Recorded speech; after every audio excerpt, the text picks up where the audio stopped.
আবারও ঈশ্বরকে ধন্যবাদ এই সুন্দর সকাল ও দিনের জন্য। তো দেখো বন্ধুরা, আজকে আগে মেশিনে বসে নিয়ে আগে মাল কাটিং করে রান্নাতে চলে এসেছি। তো মাছের তরকারি হয়ে গেছে, একটু আলু পটল সজনে ডাঁটা দিয়ে করেছি। আর এখানে মাছের তেল করছি। তো আমার আজকে ইচ্ছা হলো মাছের তেলটা তোমাদের সাথে শেয়ার করার জন্য। তো তোমরা কে কী ফোড়ন দাও জানি না, তো আমরা আগাগোড়াই দারচিনি এলাচ আর তেজপাতা দিয়েই মাছের তেলটা করি। তো আমি আজকে একটা নতুনভাবে করছি। তো সেটা হচ্ছে প্রথম আলুটাকে ভেজে রেখে দিলাম, তারপরে দারচিনি আর গন্ধরাজ লেবুর পাতা আমি তেলে দিয়েছি। দেওয়ার পরে দেওয়ার সঙ্গে সঙ্গে আমি পেঁয়াজ আর কাঁচা লঙ্কা দিয়ে দিয়েছি, দিয়ে লাল করে ভেজে এবার বেগুনটা দেব। বেগুনটা দিয়ে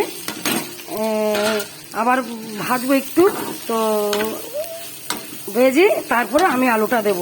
তো কে কে গন্ধরাজ লেবুর পাতা দিয়ে মাছের তেল খেয়েছেন আমাকে কমেন্টে জানাবেন। আর যে খাননি একটু গন্ধরাজ লেবুর পাতা দিয়ে মাছের তেলটা করে দেখবেন খেতে অন্যরকম স্বাদ আসবে। তো সব সময় তো দারচিনি এলাচ দিয়ে তেলেই দিই, তো এইভাবে একবার রেসিপিটা করে দেখবেন। আজকে ইচ্ছা হলো আপনাদের সাথে মাছের তেলের রেসিপিটা শেয়ার করার জন্য, তাই করলাম। এবার আমি আগে থাকতে পাউডারটাকে এই যে জিরের গুঁড়ো, ধনের গুঁড়ো, কাশ্মীরি লঙ্কার গুঁড়ো ভিজিয়ে রেখে দিয়েছি। কেন ভিজিয়ে রাখলে তার টেস্টও আলাদা হয়। সাধারণত বেটেই করলে বেশি টেস্ট হয়। তো আমরা তো আজকাল সময়ের অভাব, বাটার সময় থাকে না, তাই গুঁড়ো দিয়ে করি। কিন্তু গুঁড়োটা যদি রান্নার আগে যদি ভিজিয়ে রাখা হয় তাহলে তাও মোটামুটি ভালো টেস্ট হয়। বাটার মতন টেস্ট আসে না, কিন্তু টেস্টটা হয়। তো তাই আমি আগে থাকতে ভিজিয়ে রেখে দিয়েছি, এখন ঢেলে দেবো। এবার শুধু কোনো জল দেবো না, শুধু গ্যাসটাকে সিম করে দিয়ে কষাতে থাকবো।